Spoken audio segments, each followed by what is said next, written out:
Audio কথনে সবাইকে স্বাগত জানাচ্ছি।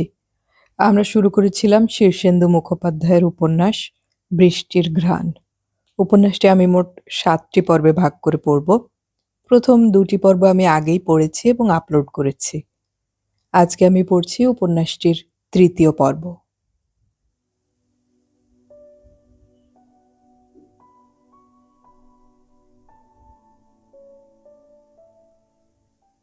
নন্দরানী মারা যাওয়ার পর থেকে আশু একা আছে। তার মা বাবা পাকিস্তানে। নন্দরানীকে তারা দেখেননি। একা আশু নন্দরানীকে বিয়ে করে প্রথম ঘর সংসারের স্বাদ পেয়েছিল। সংসার ভেঙে গেছে নন্দরানী মারা যাবার পর। তবুও আশু এখনো কালীঘাটের ফ্ল্যাটটায় আছে। যতদূর জানি নিজেই রান্না করে খায়। প্রতিদিন নন্দরানীর ছবিতে মালা দেয়। বাবা বহুবার তাকে আমাদের বাড়িতে এসে সকলের সঙ্গে থাকতে বলেছিলেন। আশু রাজি হয়নি। সন্ধেবেলা হঠাৎ মনে হলো একবার আশুর কাছে যাই। বড়দার সঙ্গে আশুর খুব ভাব। বলা যায় না, সে হয়তো বড়দার খোঁজ রাখতেও পারে। কে জানে বড়দা তার ফ্ল্যাটেই লুকিয়ে আছে কিনা। ভেবে চিনতে বেরিয়েছিলাম। রাসবিহারী আর ল্যান্সডাউনের মোড়ের কাছে বাঁধানো গাছতলায় মনতোষের সঙ্গে দেখা। বিমর্ষ হয়ে বসে আছে, হাতে রেসের ছোট বই। ভাবছে। আমাকে দেখে হাসল। বলল, বলুন তো আজ রাতে বৃষ্টি হবে কিনা। নির্মেঘ ধুলোটে আকাশে তারা ফুটেছে। একবার চোখ তুলেই বললাম, হবে না। মনতোষ দুঃখিতভাবে মাথা নাড়ল। সব শালা মশাই ওই এক কথাই বলছে, বৃষ্টি হবে না। হবে বললে কি করতেন? 10-20 বাজি ধরতাম। আপনার কি মনে হয় বৃষ্টি হবে? না, মনতোষ শ্বাস ছেড়ে বলল। তবে ওই তো হয়েছে মুশকিল। বৃষ্টি হবে না আমিও জানি, সকলেই জানে, তাই কেউ চান্স নিচ্ছে না। অথচ শনিবার টলবয় আমাকে ডুবিয়ে দিয়ে গেল। পাকা খবর পেয়ে সর্বস্ব ধরেছিলাম। হারামজাদা স্টার্টই নিল না। এখন পয়সা কড়ি নেই, তাই বাজি ধরছি। Better luck next Saturday. Manatosh মাথা নাড়ে। বই আর ঘোড়া দুই খচ্চর। কারো কাছে কিছু এক্সপেক্ট করতে নেই। বলুন তো আকাশে সপ্তর্ষি আছে কিনা। আবার হাসলাম। অর্থাৎ বাজি ধরতেই হবে। ক্ষতি কি, সময়টা তো কেটে যায়। আমার কাছে টাকা নেই। আনা আষ্টেক ধরুন না। আমি চোখ বুজে একটু ভাবনার ভান করে বললাম, সপ্তর্ষি আছে। মনতোষ ঠোঁট উল্টে বলল, আছে কিনা আমিও জানি না, দেখিনি, কিন্তু আমারও মনে হচ্ছে আছে। তাহলে তো বাজি হয় না। মনতোষ মাথা নেড়ে বলল, হয়। আছে জেনেও আমি বলছি নেই। আটানা। আটানা? মনতোষ গাছের ছায়া থেকে বেরিয়ে এসে আকাশ খুঁজতে লাগলো। আমি আকাশের দিকে তাকালাম না। পকেটে হাত দিয়ে একটা টাকা বের করে হাতে ধরে রইলাম। মনতোষ মাথা নেড়ে বলল, নেই। টাকা বাড়িয়ে দিতেই মনতোষ খুচরো ৮ আনা পকেট থেকে বের করতে করতে বলল, ১ কাপ চা আর ১ প্যাকেট চারমিনার এতক্ষণের চেষ্টায় হলো। Better luck next time. আমি হাসলাম। কিছু দূর চলে এসেছি, পেছন থেকে মনতোষ ডাকল, সোমবাবু, হো মশাই, এই যে বক্সারদা। ফিরে তাকিয়ে দেখি রাস্তা পার হয়ে মনতোষ আসছে, হাতে আমার টাকাটা। কাছে এসে বলল, হলো না। কি? সপ্তর্ষি আছে, গাছের ওপাশটা লক্ষ্য করিনি। আপনি জিতেছেন। রাখুন না। সে মাথা নাড়ল। তা হয় না, জিত জিত, হার হার। ধার হিসেবে রাখুন, পরে শোধ দেবেন। তবে টাকাটা ধরুন, আমার খুচরোটা ফেরত দিন। ধরলাম, খুচরোটাও ফেরত দিলাম। এবার বলছি, আমাকে ৮ আনা ধার দিন। হেসে বললাম, ফর্মালিটি? অভ্যেস রাখা ভালো। আমি পাড় জুয়ারি, ধার জুয়া এক করতে ভালোবাসি না। আমি জানতাম আকাশে সপ্তর্ষি আছে, তাই তাকাইনি। মনতোষকে টাকাটা আবার দিতেই ওর মুখ উজ্জ্বল হলো। আবার ৮ আনা ফেরত দিতে দিতে বলল, অন্য কোনো আইটেম খেলবেন? না, আমার সময় নেই। কেন? বড়দা বাড়ি থেকে চলে গেছে, ওর খোঁজ পাচ্ছি না। এক জায়গায় যাচ্ছি খোঁজে। চলে গেছে? কি আশ্চর্য! কোথায়? কি জানি। মনতোষ মুখে চুকচুক শব্দ করে বলল, হায়, দেখুন তো, এক পাড়ায় থাকি অথচ কেউ কারো খোঁজই রাখি না। চলি। আচ্ছা, চিন্তা করবেন না, আমার মন বলছে আপনার বরদা সামনের সোমবারের মধ্যে ফিরবে। কি করে বুঝলেন? আমার মন বলছে। আজ এক সোমবার, সামনের সময় হয় 7 দিন। 7 দিনের মধ্যে ফিরবে। বাজি? কত? 10। অত না, 5। আমার 10ই রইল, আপনার 5। 10 to 5। আমি হাসলাম। ঠিক আছে। খুশি হয়ে মনতোষ গাছের তলায় বাঁধানো জায়গায় ফিরে গেল। একটি যুবতী মেয়ে দরজা খুলল। তার হাতে শাঁখা, সিঁথিতে সিঁদুর। অবাক ভাবটা সামলে জিজ্ঞেস করলাম, আশু আছে? আছে, ভেতরে আসুন। ভেতরে সবই সেই আগের মতো আছে। খাটে বিছানা, জোড়া বালিশ, দেয়ালে নন্দরানীর ছবি, তাতে টাটকা মালা। তবু ঘরের গন্ধটা কেমন যেন অন্যরকম। আশু বাথরুমে গিয়েছিল। ঘরে ঢুকে আমাকে দেখে একটু থমকালো। আশু সম্পর্কে আমার ছোট, কিন্তু বয়সে বড়। ফলে আমি তাকে দাদা ডাকি। সেও আমাকে দাদা ডাকে। তুমি করে বলি দুজনেই। আশু থমকে আবার ভালো করে দেখলো একটু। বলল, জামিন পেলে? অবাক হলাম। বললাম, তুমি খবর পেলে কোত্থেকে? নিতু আমাকে ফোন করে প্রায়ই। তাহলে বর্দার খবরও জানো? জানি। খোঁজ রাখো? আশু মাথা নাড়ল। না। হতাশায় ভিতরটা ভরে গেল। খুব মারধর করেছে নাকি? আশু জিজ্ঞেস করে। একটু আধটু। আশু শ্বাস ছেড়ে বলল, তোমরা গ্রহের ফেরে পড়েছ নেন্টুদা। এবার একটা সত্যয়নী করাও। এই বয়সে বর্দার নিরুদ্দেশ হওয়ার মানেই হয় না। তুমি বা কেন পুলিশের গায়ে হাত দিতে গেলে? উঠতে উঠতে বললাম, আজ চলি আশুদা। আরে দাঁড়াও, চা খাও। ভেবে আর কি করবে, বরং এক চাল দাবা খেলে যাও। গজনৌকর একটা নতুন চাল শিখেছি। নন্দরানী বেঁচে থাকতে আশুর বাসায় প্রায় দিনই আমরা দাবা নিয়ে বসতাম। খেলতে খেলতে রাত হয়ে যেত। নন্দরানী বকাবকি করতো দুজনকে। কখনো বা নিবিষ্ট মনে আশুর পিঠ ঘেঁষে বসে চাল দেখত। নন্দরানী মরে যাওয়ার পর আমি আর আসিনি। আশুও দাবা খেলতো না। বললাম, চাল টাল সব ভুলে গেছি। আশু বলল, আমিও গতকাল খেলি না। দাবার ছক বিছানার উপর পাততে পাততে আশু মুখ ঘুরিয়ে ডাকল, পারুল, চা দিয়ে যাও। মেয়েটিকে তা জিজ্ঞেস করতে পারছিলাম না। লজ্জা করছিল। আশু আমার চোখ এড়াচ্ছে। চোখে চোখে তাকাচ্ছে না। তার ভাবসাবে একটা চোর চোর ভাব। দাবা নিয়ে বসার পর একটু পরেই নিঃশব্দে মেয়েটি চা নিয়ে এলো। মুখ তুলে তাকে দেখলাম। দেখতে মন্দ না। শ্যামলা রং, ভালো স্বাস্থ্য, মুখখানায় লক্ষ্মীশ্রী আছে। আমাকে তাকাতে দেখে খুব লজ্জা পেল। মুখ নামিয়ে বলল, আপনাকে একটা ডিম ভেজে দেই? বললাম, দিন। আশু বলল, দাও। নেন্টুদার ডিম বড় ভালোবাসে। যখন বক্সিং করতো তখন কাঁচা ডিম খেত। ডবল ডিম ভেজে আনো। মেয়েটি চলে গেল। মেয়েটিকে তা জিজ্ঞেস করার আরেকটা লোভ সংবরণ করলাম।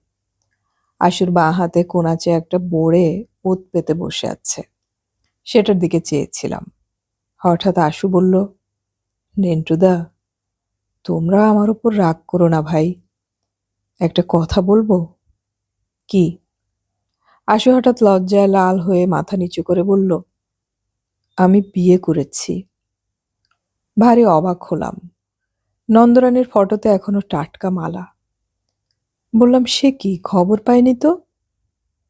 একমাত্র নিতু জানে। খবর দেওয়ার মতো বিয়ে তো এটা নয়। রেজিস্ট্রি বিয়ে করেছি। আর বাড়িতে পুরুত ডেকে যজ্ঞটা করিয়ে নিয়েছি। ছোটদা তো আমাকে বলেনি। কবে করলে? দিন 20 হলো। তোমাদের কাছে মুখ দেখাতে লজ্জা করছে। কেন? আশু হঠাৎ আকুলি বিকুলি হয়ে বলল, বিশ্বাস করো, নন্দরানীর জায়গা কেউ কখনো নিতে পারবে না। সেই ঘরদোর সে যেমন গুছিয়েছিল সব ঠিক সেরকম আছে। কুটোটিও নাড়ায়নি। পারুলকেও বলেছি, আমি সত্যিকারের ভালোবাসি নন্দরানীকে। সে ভালোবাসা আর কাউকে দেয়া যাবে না। পারুলও মেনে নিয়েছে। তাকে বলেছি সে যেন এই সংসারে নন্দরানীর ছায়া হয়ে থাকে। বড় রাগ হলো। বললাম, সে কি কথা আশুদা? একজন আরেকজনের ছায়া হয়ে থাকবে কেন? এসব তোমার ভারী অন্যায়। তবে বিয়ে করলে কেন? নেন্টুদা বিকেলে ঘরে ফিরে ভীষণ ভয় করত। স্বপ্ন দেখতাম একটা গভীর কুয়োর মধ্যে পড়ে যাচ্ছি, পড়েই যাচ্ছি। মাঝে মাঝে রাতে বোবায় ধরতো। ঘুম ভেঙে দেখতাম ঘামে সারা গা ভেজা। বোবায় ধরলে আগে নন্দরানী ঠিক ঠেলে জাগিয়ে দিত। এখন কে দেয়? আশুর আবোল তাবোল কথা শুনে আমি হাসছিলাম। তাতে আশু আরো লজ্জা পেতে লাগলো। আশু ব্যগ্র হয়ে বলল, না নেন্টুদা, তুমি বুঝতে পারছো না।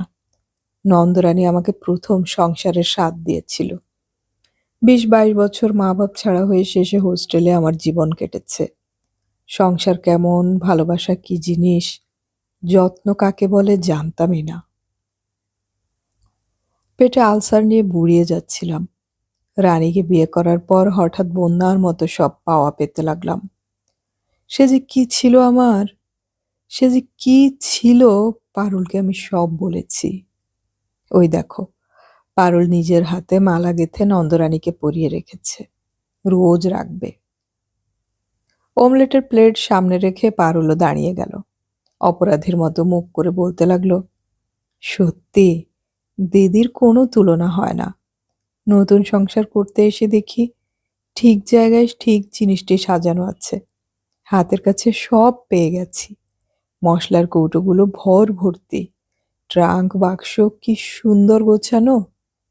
আমি কিচ্ছু নাড়িনি। দিদি এই সংসারে নেই হয়েও কতখানি যে আছেন। আশু পারুলের দিকে চেয়ে বলল, পারুল, তোমাকে বলেছি কিনা যে আমার সব ভালোবাসা নন্দরানীর প্রতি, তুমি তার ছায়া হয়ে থাকবে? বলেছি কিনা? পারুল সমস্বরে আমার দিকে চেয়ে বলতে লাগলো, আমাদের ওপর আপনারা একটুও রাগ রাখবেন না দাদা। আমরা দিদিকে একটুও অসম্মান করব না। বলুন, আপনারা আমাদের আশীর্বাদ করবেন। বড় বিরক্তি বোধ করছিলাম। আমার কাছে ওরা কোনো অপরাধী করেনি। তবু দুজনে চোরের মতো কৃতকর্মের জন্য ক্ষমা চাইছে। আশুর মতো আহাম্মক দেখি না। একটা শ্বাস ছেড়ে বললাম, আমাদের বাসায় নন্দরানীর কথা বড় একটা কেউ ভাবে না। তার স্মৃতিকে বাঁচিয়ে রাখার চেষ্টাও নেই। তোমাদের বাড়িতে নন্দরানী যদি বেঁচে থাকে তো থাক, ভালোই তো। সঙ্গে সঙ্গে পারুল আবদারের গলায় বলে, তাহলে আমি কিন্তু আপনার ছোট বোন, সেই সম্পর্কই রইল, ঠিক তো? হাসলাম, আচ্ছা। আগের মতো এসে দাবা খেলবেন ওর সঙ্গে? যত রাত হোক, আমি কিছু মনে করব না। আমি হাসলাম। একজনের পরিপূরক হয়ে ওঠা আরেকজনের পক্ষে কত শক্ত। নন্দরানী হলে কিছুতেই বেশি রাত পর্যন্ত দাবা খেলার প্রস্তাব মানত না, বকত। দরকার হলে ধমকে বের করে দিত, যা তো ছোটদা, বাড়ি যা। এরপর দাবাটা আর জমল না।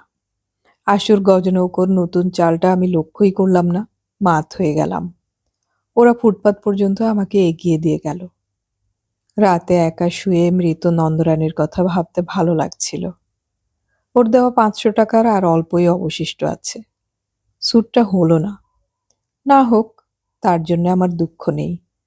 কিন্তু এই যে আশু বিয়ে করলো, এর মানে হচ্ছে নন্দরানীর স্মৃতির ওপর রাবার ঘষা শুরু হয়ে গেল। ওকে আর বেশি দিন কেউ মনে রাখবে না। সকালে উঠে টের পেলাম সারা রাত ঘুমের মধ্যেও নন্দরানীর কথা ভেবেছি। আশুর বিয়ের কথা কাউকে বললাম না। থাক, মা বাবার একটা জীবন দু একটা সত্য না জেনেই কেটে যাক। এবার আমরা আবার শুনবো মঞ্জুর কথা। আকাশের রং ধুলোটে। রোজ সকালে উঠেই দেখি রোদ, তারপর সারা দিন কেবল রোদ আর রোদ। একটু মেঘও কখনো ছায়া ফেলে না। সারাদিন রাস্তায় হাঁটে ভিখিরিরা। অনেক রাত পর্যন্ত তারা চলাচল করে। গভীর রাতেও তাদের চিৎকার শোনা যায়। ভয় করে। আমার আজকাল একটু একটু ভয় করে। বাবা মার শোয়ার ঘরে এয়ার কুলার লাগানো হলো। আমারটাতে লাগাতে চেয়েছিলেন বাবা, আমি রাজি হলাম না। থাকে, গরমে একটু কষ্ট করি, কষ্ট তো বড় পায় না আমাকে। এই যে ভয় করা আর অস্বস্তি, এটা আমার ভিতরে ঢুকিয়ে দিয়ে গেল অদ্রি। সারাদিন ভিখিরির চিৎকার শুনি, মেঘহীন আকাশে সূর্যের আলোর তীব্রতা দেখি, ভয় পাই। কি দরকার ছিল অদ্রির আমাকে ওসব কথা বলার? জানি ইঞ্জিনিয়ার মশাই, পুরুষরা কখনো চায় না তার মেয়ে মানুষটি সুখে থাকুক। আমাদের কষ্ট কিংবা কান্না এ সবই পুরুষের প্রিয়। মঞ্জুকে ভয় দেখিয়ে তুমি সুখ পাও ইঞ্জিনিয়ার মশাই। তাই আমি এখন ভিখিরির চিৎকার মন দিয়ে শুনি, অনুভব করি খরার দহন। ইঞ্জিনিয়ার মশাই, তোমার মেয়ে মানুষটির আর সুখ নেই। অদ্রিকে এ সপ্তাহে 2টো চিঠি দিয়েছি, পরিপূর্ণ ভালোবাসার চিঠি। আজ শনিবার, আজ আমার একটা চিঠি তার পাওয়ার কথা। যদি চিঠি পেয়ে অদ্রি আজ আসে, এলে বড় ভালো হয়। অদ্রিকে আমার দেখতে ইচ্ছে করছে। অদ্রির আসা উচিত, আমার জন্য না হলেও রানুর জন্যে। রানুর বরের এখনো কোনো খোঁজ নেই। রানু কয়েকদিন এসে থেকে গেল বাপের বাড়িতে। রোজ যেতাম, সারা দিনই কাঁদতো রানু, বলতো আমার জন্য চলে গেছে। আমি বোঝাতাম, তা কেন, স্বামী স্ত্রীর মধ্যে কত রাগ অভিমান হয়। তাছাড়া গিয়ে তো ভালোই হয়েছে, নইলে পুলিশ ঠিক ধরে নিয়ে যেত। রানু কেবল মাথা নাড়ত। না রে, পুলিশকে বুঝিয়ে আমি ঠিক ছাড়িয়ে আনতাম তাকে। নেন্টুকে তো ছেড়ে দিল। জানিস, নেন্টুকে খুব মেরেছে ওরা, ওকে ধরলেও হয়তো মারতো। এরকম উল্টোপাল্টা কথা বলতো রানু। বেশি দিন বাপের বাড়িতে থাকতে পারলো না। বলল ও যদি এর মধ্যে আসে, আমাকে না দেখে খুব রেগে যাবে। বরকে সত্যিই ভালোবাসে রানু। আমি বাবু অত ভালোবাসতে পারবো কিনা কে জানে। ইচ্ছে হয় খুব ভালোবাসতে, কিন্তু মাঝে মাঝে আবার কেমন যেন মন ঝিমিয়ে পড়ে। দুপুর গড়িয়ে গেল, মনে মনে আমি অদ্রির জন্য অপেক্ষা করছি। কিন্তু অপেক্ষা করতে আর একদম ভালো লাগে না। অস্থির লাগে, চঞ্চল লাগে, ছটফট করি। যা চাই তা এক্ষুনি না পেলে এরকম হয়। দাঁত দিয়ে আঁচল ছিঁড়ে ফেলি, নখ কামড়াই, পাগল পাগল লাগে।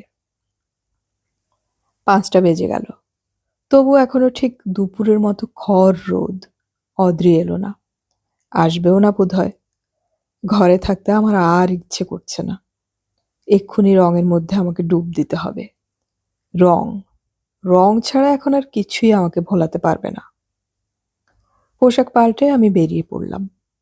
যাই, গড়িয়াহাটার সেই চেনা শাড়িটার দোকানটাতে ঘুরে আসি। শাড়ির স্তূপের মধ্যে ডুব দিয়ে এলে আবার সব ঠিক হয়ে যাবে। বুকে ধরা শাড়ির প্যাকেট, চোখে রোদ চশমা, দোকানের বাইরে পা দিতেই একটি ছেলে পথ আটকালো। তার হাতে সাদা একটা কৌটো, বুকে কোনো ক্লাবের ব্যাজ। খটাখট কৌটোটা নেড়ে বলল, কিছু সাহায্য করুন। কিসের সাহায্য? খরা ক্লিষ্টদের জন্য চাঁদা তুলছি। চাঁদার টাকা কোথায় যাবে কে জানে। ব্যাগ থেকে একটা সিকি তুলে বিরক্তভাবে দিয়ে দেই। কিছু দূর যেতে না যেতেই আবার ওইরকম ছেলেরা মুখের সামনে কৌটো নাড়ে, বলতে থাকে খরা ক্লিষ্টদের সাহায্য করুন, কিছু সাহায্য করুন। খরা ক্লিষ্ট শব্দটা বড্ড বই ঘেঁষা, শক্ত শব্দ। আমার মাথার মধ্যে গিয়ে শব্দটা খটাখট ধাক্কা খেতে লাগলো। ভারী বিরক্তিকর কথাটা।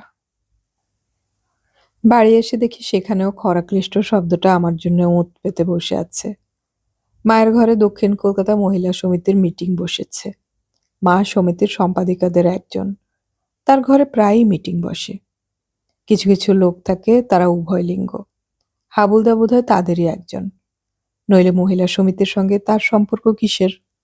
অথচ দেখেছি মহিলা সমিতির প্রতি মিটিংয়ে তিনি উপস্থিত আছেন। আমি ঘরে ঢুকতেই তিনি বললেন, মঞ্জু, তুমি তো গান জানো। জানি, তাতে কি? কাল আমরা দল নিয়ে সাহায্যের জন্য রাস্তায় বেরোচ্ছি। কিসের সাহায্য? খরাক্লিষ্টদের। খট করে শব্দটা গুলির মতো কান দিয়ে মাথার মধ্যে খটাখট নড়তে লাগলো। আভা মাসি মুখ ফিরিয়ে বললেন, কাল আমাদের প্রসেশন বেরোচ্ছে গানের দল নিয়ে।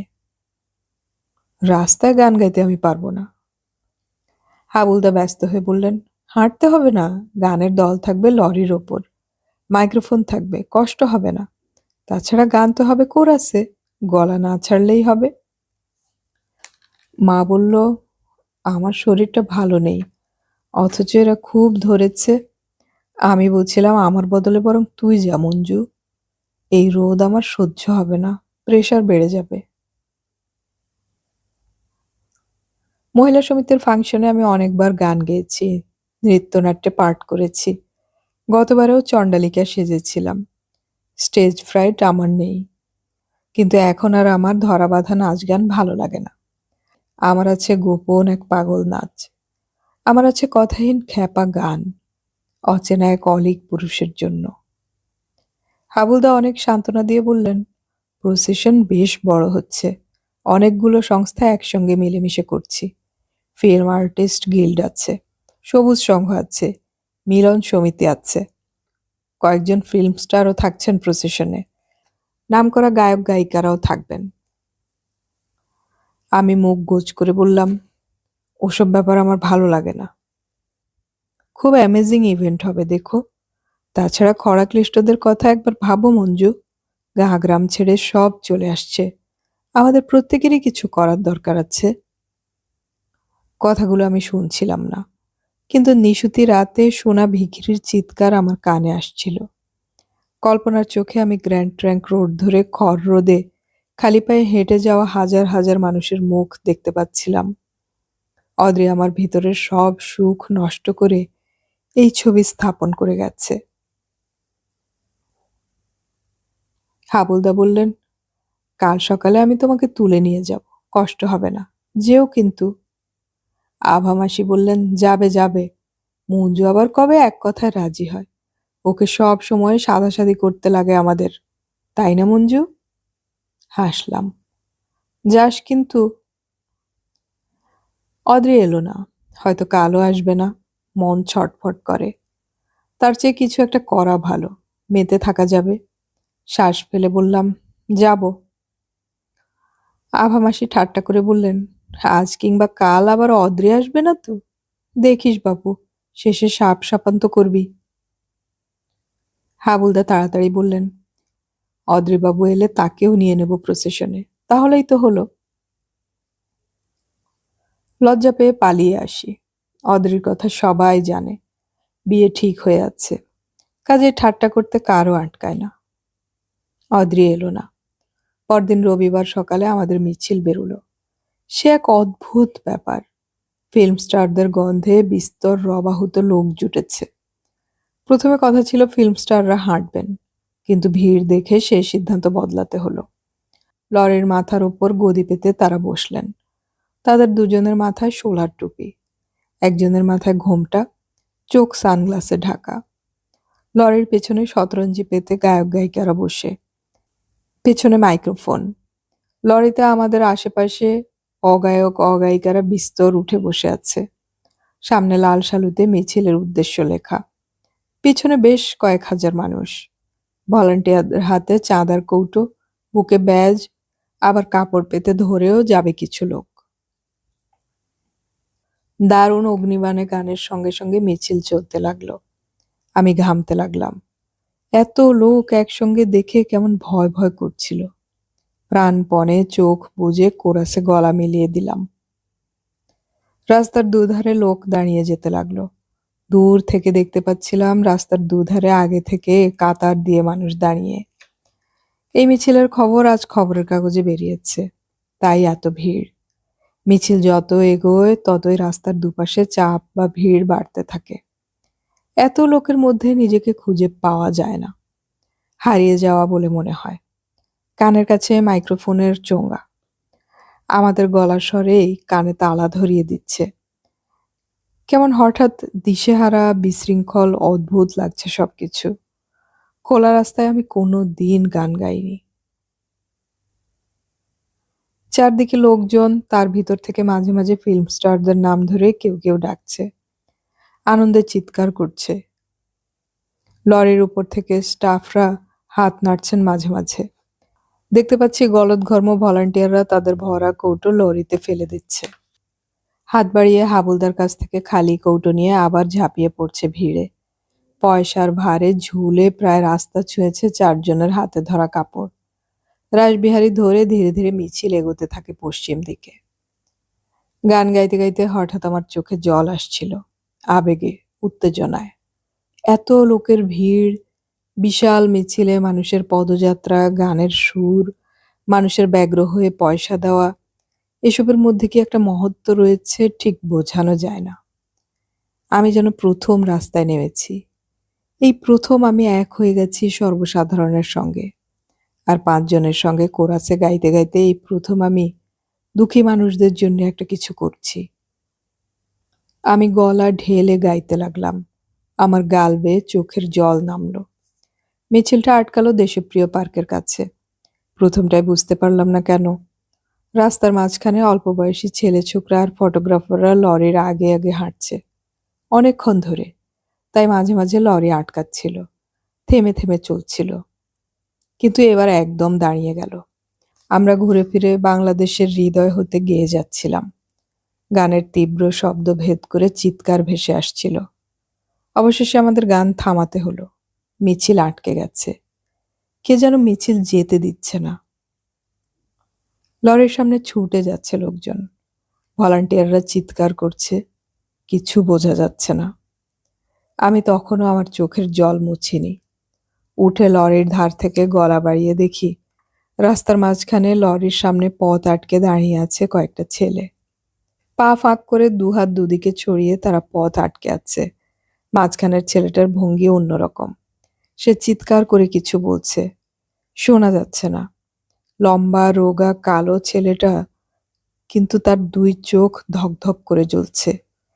সে কি বলছে তা শোনার জন্য অনেক দূর গলা বাড়িয়ে দিয়েছিলাম। পিছন থেকে হাবলুদা আমার হাত টেনে বললেন, মঞ্জু, পড়ে যাবে দেখো। আমি সেদিকে খেয়াল করলাম না। হাত ছাড়িয়ে নিলাম।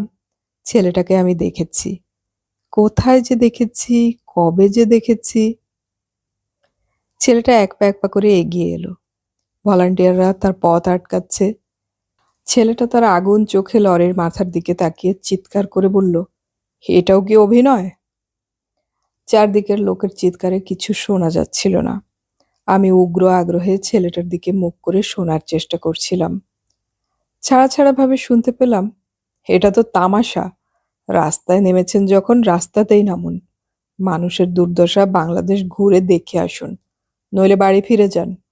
এটাই কি স্থায়ী ব্যবস্থা যে যতবার বন্যা বা খরা হবে ততবার আপনারা রং মিছিল নিয়ে বেরোবেন? এটাই বাংলাদেশের মানুষের সমস্যার স্থায়ী সমাধান? ডোল আর দয়া ঘেন্না করে না? ফিরে যান, নতুন কিছু ভেবে বার করুন। তামাশা করবেন না।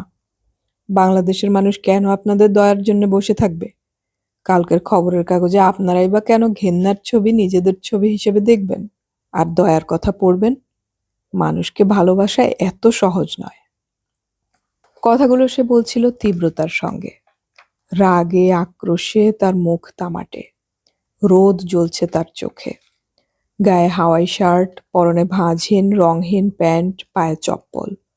এই তুচ্ছ পোশাকের সামান্য ছেলেটা একা মিছিল আটকে দাঁড়িয়ে আছে। পেছনে তার কয়েকজন মাত্র সঙ্গী। এত বড় মিছিলের সামনে এটা কোনো প্রতিরোধী নয়। প্রকাণ্ড লরিটা অনায়াসে ওদের গুড়িয়ে দিয়ে যেতে পারে। 1000টা মানুষ ছিঁড়ে ফেলতে পারে ওদের। ভয়ে আমার বুক কাঁপছিল। যদি সত্যি মানুষজন ওরকম কিছু করে, ছেলেটা কেন ভয় পাচ্ছে না? কেন সরে যাচ্ছে না? আমি যে ওকে দেখেছি, সেই সামান্য চেনাটুকু মায়া হয়ে আমার বুকের ভেতরে ঢেউ তুলছে। কয়েকজন সম্ভ্রান্ত চেহারার লোক এগিয়ে ছেলেটার সঙ্গে নিচু স্বরে কথা বলছেন। ছেলেটা মাথা নাড়ল, পথ ছাড়বে না। একজন ওর হাত ধরতেই ছোটকে হাত ছাড়িয়ে নিল। কোনো কথাই ও মানল না। মিছিল ও আটকাবেই।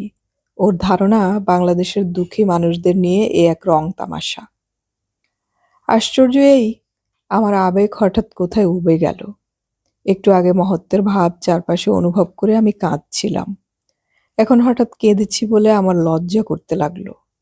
ঠিক, মানুষকে ভালোবাসা অত সহজ নয় বোধহয়। হঠাৎ আমার ভয়ঙ্কর ক্লান্ত লাগছিল। গান গাওয়ার কষ্ট, রোদ, ঘাম, এতক্ষণ এসব টেরও পাচ্ছিলাম না। অসম্ভব আবেগ। হঠাৎ গলার দুধারে ব্যথা করছিল। অসহ্য লাগছিল রোদ আর ভিড়।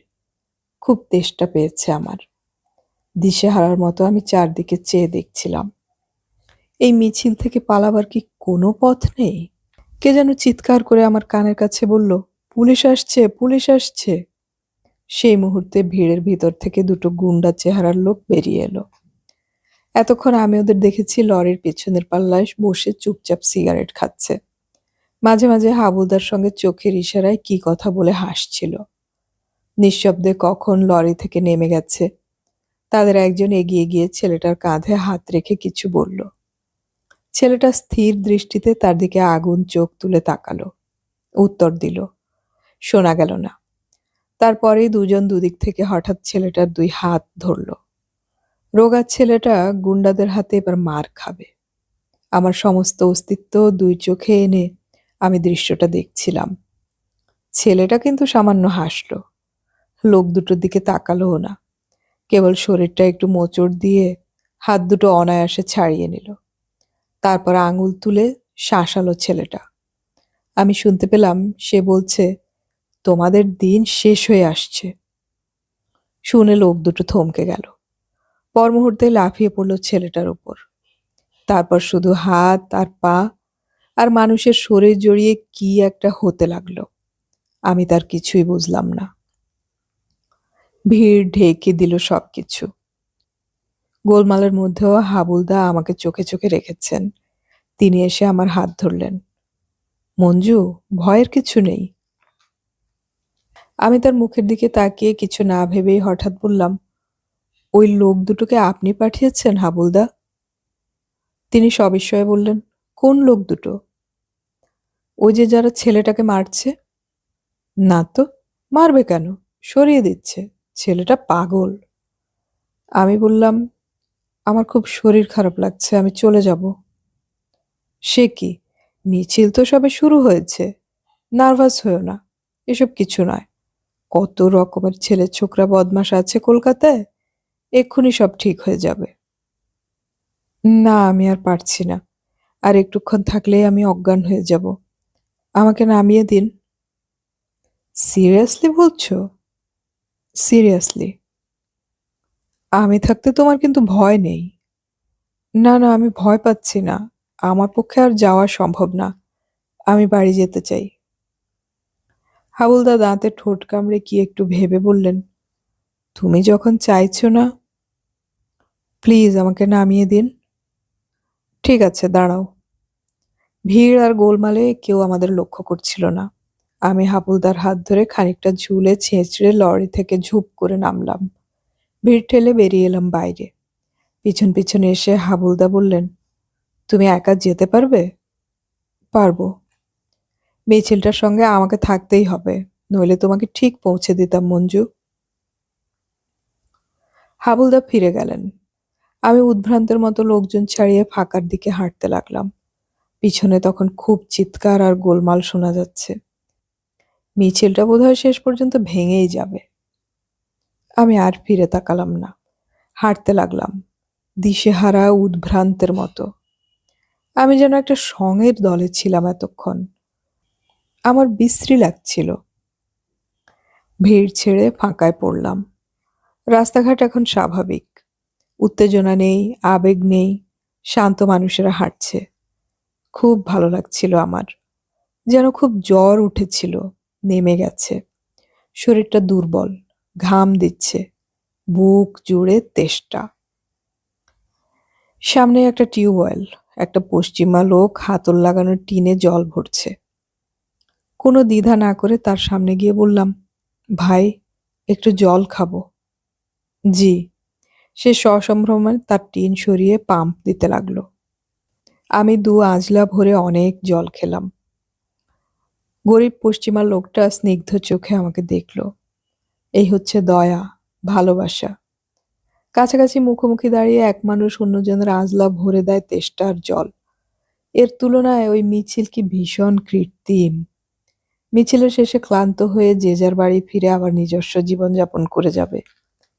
বাংলাদেশের মানুষ আবার পথে বেরোবে ভিটে ছেড়ে, মাইলের পর মাইল হাঁটবে শহরের দিকে ভিক্ষের আশায়। ছেলেটা ঠিকই বলেছিল। রাস্তাটা চেনা লাগছে। এ রাস্তাতে রানুর বাড়ি না? ওই তো পুরনো দোতলা বাড়িটা। রেলিং থেকে গোলাপি শাড়ি ঝুলছে। কেমন আছে রানু কে জানে। ওর বর ফিরল কি? যাই, এক কাপ চা চাই রানুর কাছে। তারপর মন প্রাণ দিয়ে ওর কান্না শুনবো, ওর বরের ভালোবাসার কথা শুনবো। সেই ভালো। কারো দুঃখের কথা শুনতে বড় একটা ইচ্ছে করছে আমার। খুব খুশি হলো রানু। তার অবস্থায় যতখানি খুশি হওয়া যায়। কাল রাতের চোখের জলের চিহ্ন এখনো চোখের কোল ভরে আছে। বলল, ও মা, আয় মঞ্জু, ভেতরে আয়, বুকে আয় মঞ্জু, বলে জড়িয়ে ধরল। বলল, কি চেহারা রে তোর, রোদে বেরিয়েছিলি বুঝি? রানু, এক কাপ চা খাওয়াবি? ও মা, খাওয়াবো না, আর কি খাবি বল? কিছু না। মুখ পুড়ি, তোর খিদে পায়নি বুঝি? রানু চা করে আনলো, তেল দিয়ে মেখে আনলো এক বাটি মুড়ি। খুব তৃপ্তির সঙ্গে খেলাম। কতকাল মুড়ি খাই না। বারান্দার দিকে জানালা দিয়ে সেই বাড়িতে ঝোলানো ভারী বালির বস্তাটা দেখা যাচ্ছিল। অদ্ভুত বস্তাটা। রানু, ওটা কি রে? রানু হাসলো। নেন্টুর কাণ্ড। মন মেজাজ খারাপ থাকলে ওই ভারী বস্তাটা নিয়ে কি যে হুটোপাটি করে। এক একদিন বস্তাটা দুলিয়ে সামনে দাঁড়ায়। ওই ভারী বস্তা এসে শরীরে লাগে, পড়ে যায়। মুখ চোখ ফেটে রক্ত পড়ে। কেন? পাগলামি। ওদের তিন ভাইয়ের মধ্যে দুটোই পাগল, বড়টা আর ছোটটা। সেজন্য দুটোতে খুব ভাব। বড়দার চাকরি গেল বলে ছোটজন তার পোস্ট অফিসে জমানো টাকা তুলে এনে বড়দার হাতে দিল। রানু অন্যমনস্ক হয়ে গভীর শ্বাস ছাড়ল একটা। সেই টাকা থেকেই যত অশান্তি। তোর ছোট দেওরকে আমি কখনো দেখিনি। না, ও আমাদের বাড়ি যায় না। কেন? কি জানি, লজ্জা পায় বোধহয়। কিন্তু খুব যে লাজুক তাও নয়। 10 জনের সামনে রুখে দাঁড়াতে পারে। সেদিন বাবার ঠাকুর ঘর থেকে পুলিশকে ধাক্কা দিয়ে বের করে দিল। আর তার জন্য খেটে এলো জেল। মামলাও চলছে। নেন্টু ওই রকমই। আগে বক্সিং করতো, বাবা বকে বকে ছাড়িয়েছে। কিন্তু এখনো বক্সিং এর সেই রোগটা রয়ে গেছে ওর ভেতরে। ওদের দুজনকে নিয়ে বড় জ্বালায় এ সংসারে। অনেকক্ষণ বসে রইলাম রানুর ঘরে। কথায় কথায় ক্লান্তি কেটে গেল। ভর দুপুরে উঠলাম। সিঁড়ি দিয়ে নামছি, সঙ্গে রানু। এ সময় নিচ থেকে সিঁড়ি বেয়ে একজন উঠে আসছে। তাকে দেখে আমার ভিতরটা চমকে উঠল। রোগা লম্বা কালো সেই ছেলেটা। নেন্টু, রানু আমাকে বলল। তারপর তার দিকে চেয়ে বলল, নেন্টু, এ আমার বন্ধু মঞ্জু। সে ভ্রুক্ষেপও করল না। গভীর চিন্তান্বিত তার লম্বাটে মুখ। একবার মুখ তুলে বলল, ও। তারপর আমাদের পাশ দিয়ে ধীরে ধীরে উপরে উঠে গেল। রোদ চশমাটা পরে নিয়ে বাইরের খরার পৃথিবীর দিকে চেয়ে বললাম, চলি। আসিস, যখন খুশি আসিস, বড় ভালো লাগে রে। আসবো। এবার আমরা আবার শুনবো সোমসুন্দরের কথা। মনতোষ বোধহয় বাজিটা হেরেই গেল। আজ তার বাজির 7 দিন। বড়দা আসেনি। বাজিটা জিতে যাচ্ছি বলে আমি কিন্তু একটুও খুশি নই। বড়দা এলে আমি দৌড়ে গিয়ে মনতোষের বাজির 5টা টাকা দিয়ে আসব। পরশুদিন আরেকবার বাড়ি সার্চ হয়ে গেল। ঠিক সার্চ নয়, খোঁজ খবর। থানা থেকে কয়েকজন লোক এসে ঘরে ঢুকে জিজ্ঞাসাবাদ করে গেছে। তখন বেশ রাত। অফিসার আর কয়েকজন কনস্টেবল এসে কড়া নেড়ে ঘরে ঢোকে। বড়দার ঘরে তারা একবার মাত্র উঁকি মারে। তারপর বাসার সব লোককে ছেড়ে আমাকে জিজ্ঞাসাবাদ শুরু করে। কেন জানি না, আমার উপরেই তাদের রোগটা বেশি। অফিসার হাসি মুখে বললেন, খবর আপনারা ঠিকই জানেন, বলছেন না। আমি ধীর গলায় বললাম, সত্যিই জানি না। উনি উল্টে তখন জিজ্ঞেস করলেন, জানলে কি করতেন, বলতেন? চুপ করে থাকি। উনি হাসেন। বলেন, হাজত জায়গাটা খারাপ হলেও নিরাপদ। সেখানে প্রাণের ভয় কম। হাজতের বাইরে বাংলাদেশটা কিন্তু নিরাপদ নয়। আপনার দাদা আমাদের হাতে ধরা না পড়লেও অন্য কারো হাতে ধরা পড়তেও পারেন। উদ্বেগ আর দুশ্চিন্তায় আমার ভেতরটা কেমন জানি হয়ে গেছে। বড়দার এই পরিণতির কথা আমিও ভাবি। ভিতরটা কাঁপে, দুর্বল লাগে। অফিসার বললেন, তাই বলছিলাম, জানা থাকলে বলে দিন। ওর প্রাণের ভয়টা অন্তত আমাদের কাছে নেই। ঠিক এই সময়ে আমার পেছন থেকে বাবা এসে বললেন, প্রাণের ভয় আবার কি? প্রাণে কেউ বেঁচে আছে নাকি? মেরে ফেলেছে নিশ্চয়ই এতদিনে। অফিসার কৌতূহলে বাবাকে দেখলেন। বললেন, তার মানে? কে মেরেছে ওকে? বাবা হঠাৎ কথাটা বলে পর মুহূর্তেই ঘাবড়ে গেছেন। আমতা আমতা করে বললেন, যে কেউ মেরে ফেলেছে, এখন তো সবাই খুনে। অফিসার শ্বাস ফেলে উঠে বললেন, কারেক্ট কোনো ইনফরমেশন থাকলে আমাদের জানাবেন। আমি মাথা নাড়লাম। উনি চলে যেতে যেতে ফিরে একবার আমাকে দেখলেন। বললেন, আপনার কোনো রাজনৈতিক দলের সঙ্গে কিছু নেই তো? না।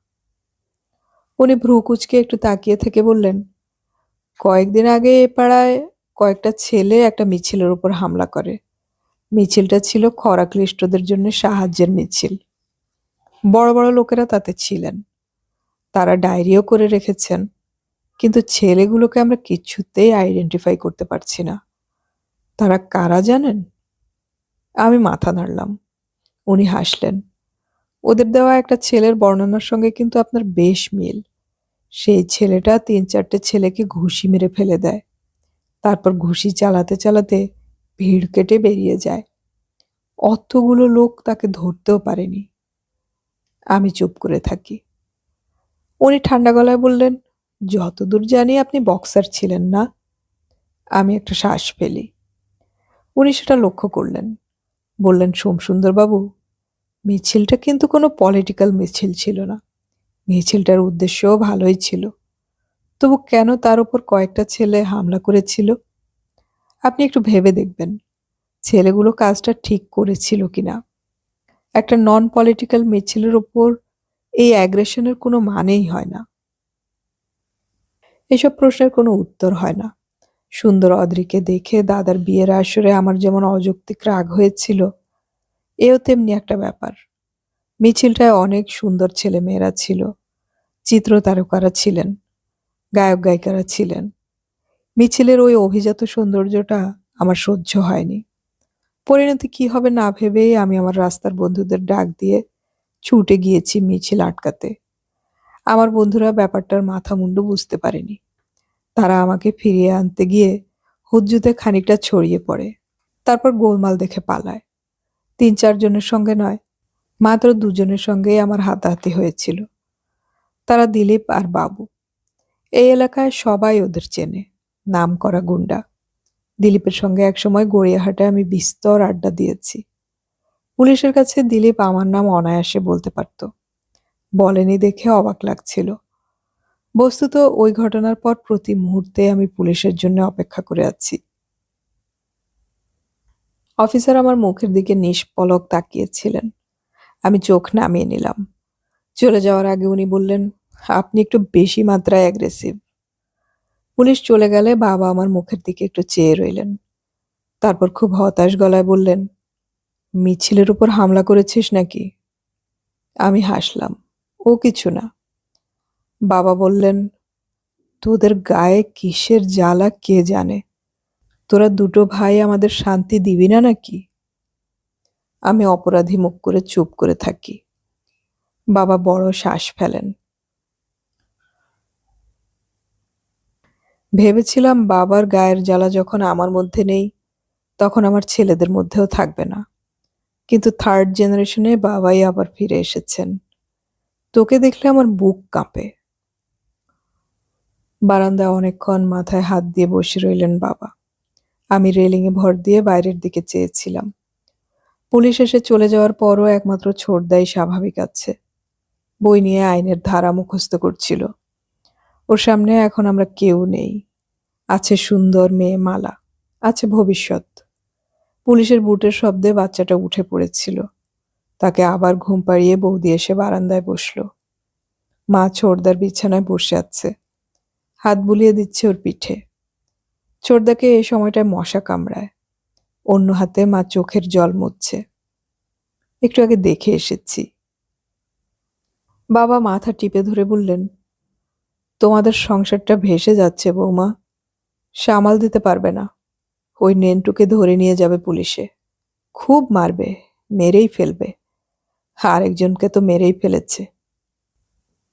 বৌদি চাপা ধমক দিয়ে বলল, কি বলছেন অলক্ষণে কথা?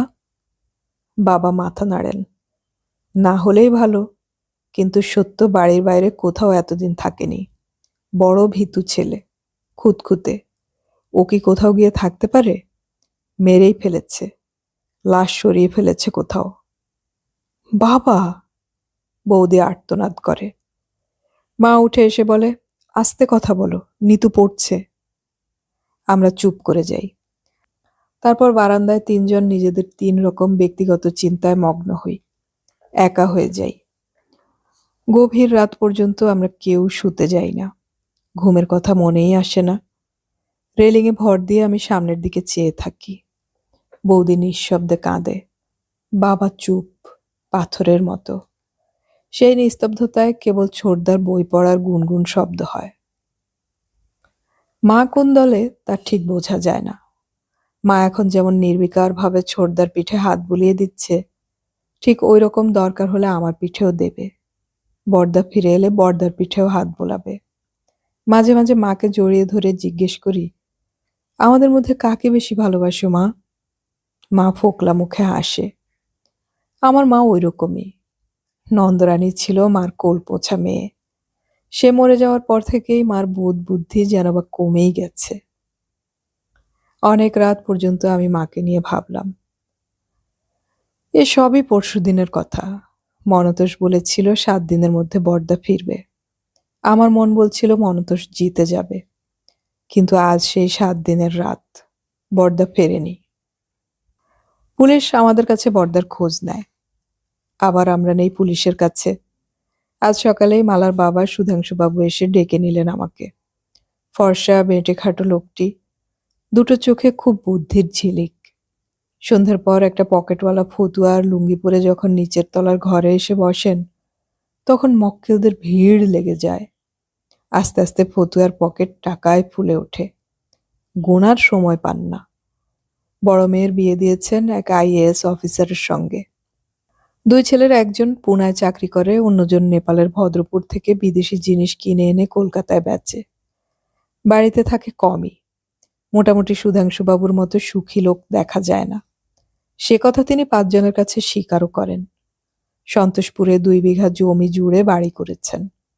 পুকুর আছে, বাগান আছে, গরু আছে। বারান্দায় গ্রিল, প্রতি ঘরে বাথরুম, মেঝে দামি মোজাইক। সেখানে কেউ থাকে না, একমাত্র মালি আর গরু দেখাশোনা করার লোক ছাড়া।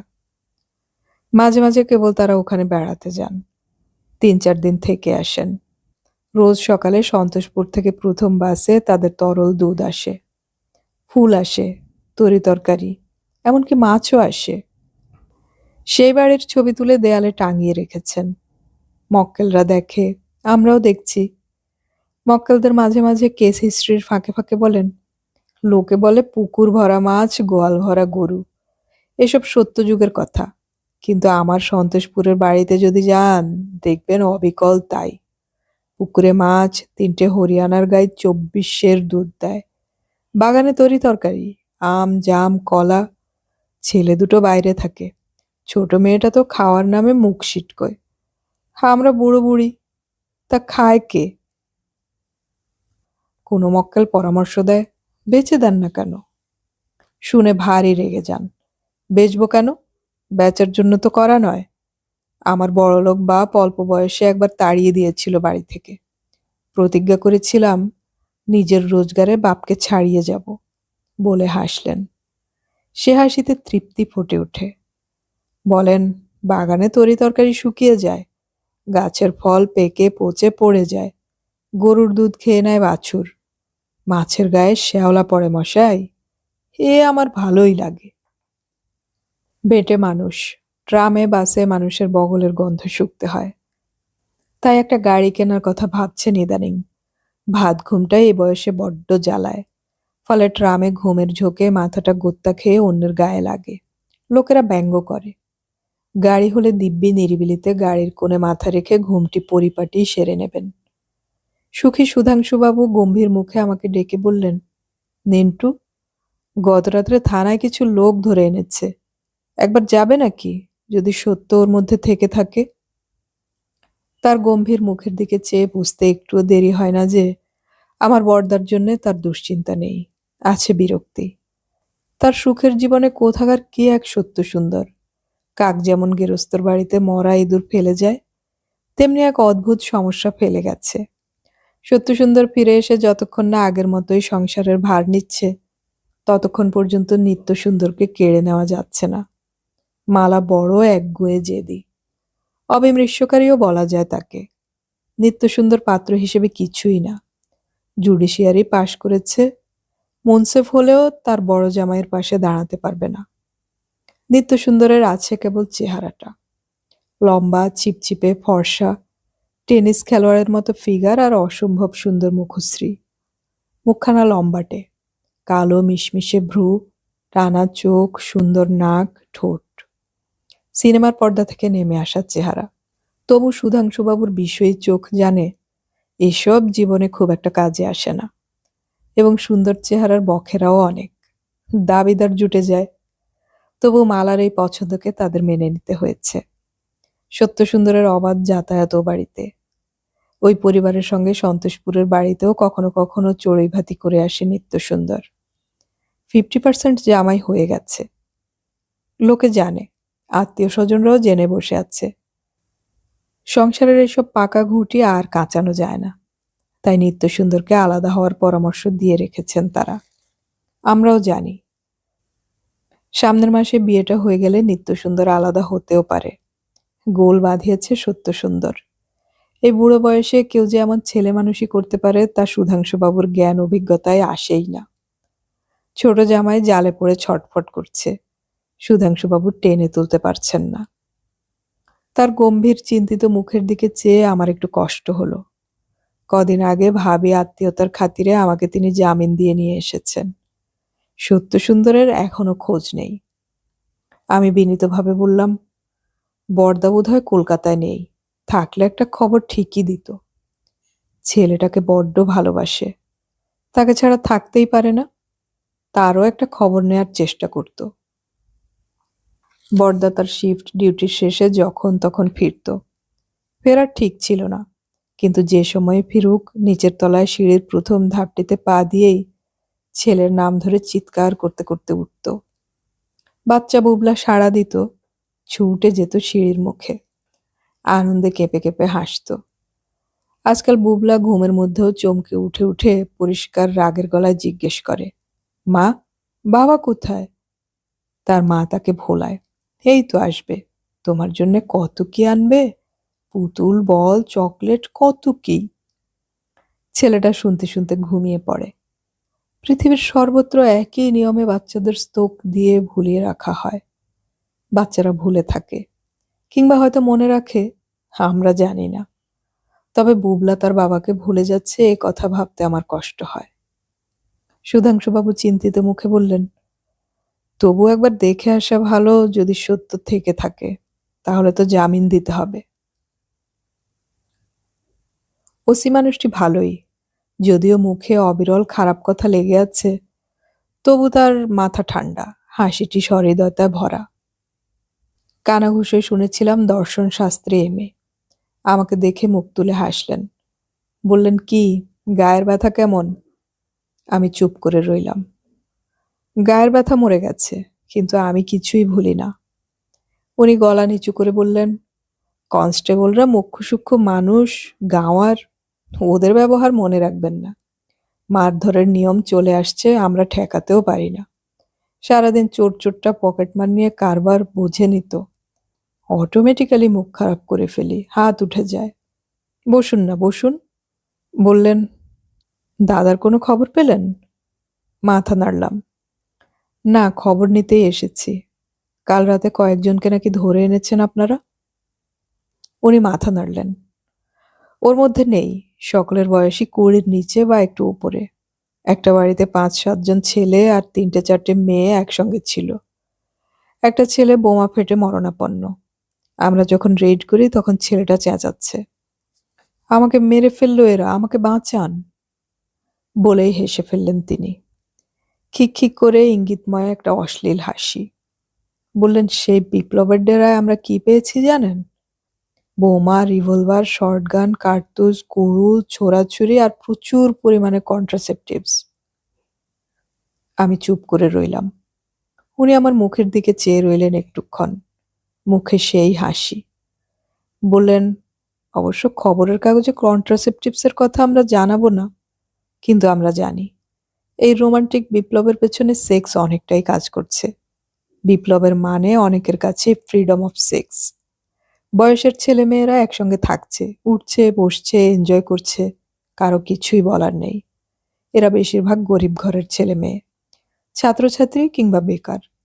ভবিষ্যতের আশা ভরসা কিছুই নেই। বাড়িতে আদর নেই, বিয়ে শাদির কথা ভাবতেও পারে না।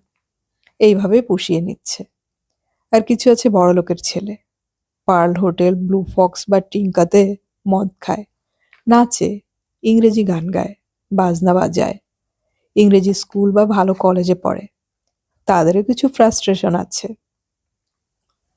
তাদের কাছে জীবনটা বড্ড সিকিউরড, একঘেয়ে, ঝুঁকিহীন জীবন। পাশ টাশ করলে বাপদাদা বড় চাকরিতে বসিয়ে দেবে, কিংবা বিলেত ঘুরে আসতে পাঠাবে। ভবিষ্যতের চিন্তাই নেই। অঢেল ব্ল্যাক মানি, মাথা চিন্তা শূন্য। তারা জীবনটাকে আরেকটু ইন্টারেস্টিং করার জন্য বিপ্লবে নেমে পড়ে। ধরা পড়লে বাপদাদা খালাস করে নিয়ে যায়। বড় উকিল ব্যারিস্টার লাগায়, মিনিস্টারদের ধরা করা করে।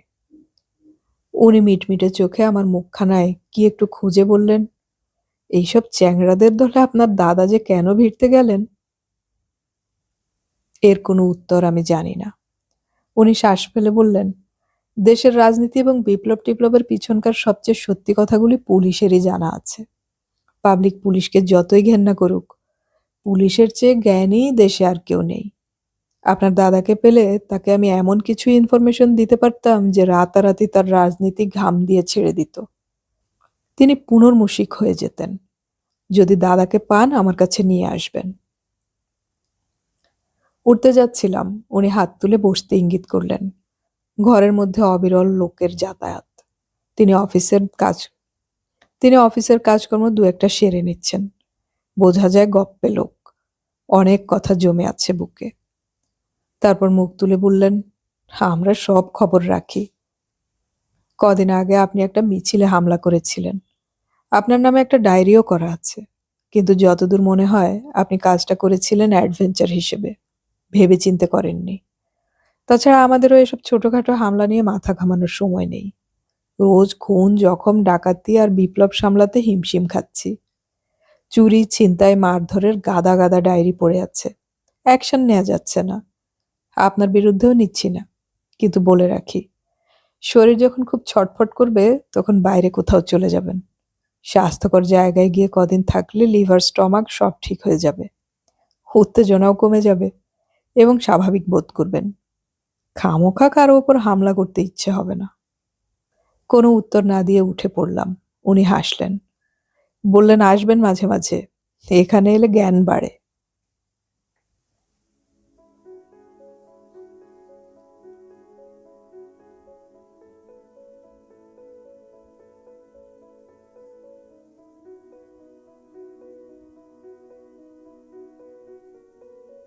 এতক্ষণ আমি পড়ে শোনালাম শীর্ষেন্দু মুখোপাধ্যায়ের লেখা উপন্যাস বৃষ্টির ঘ্রাণ এর ৩য় পর্ব।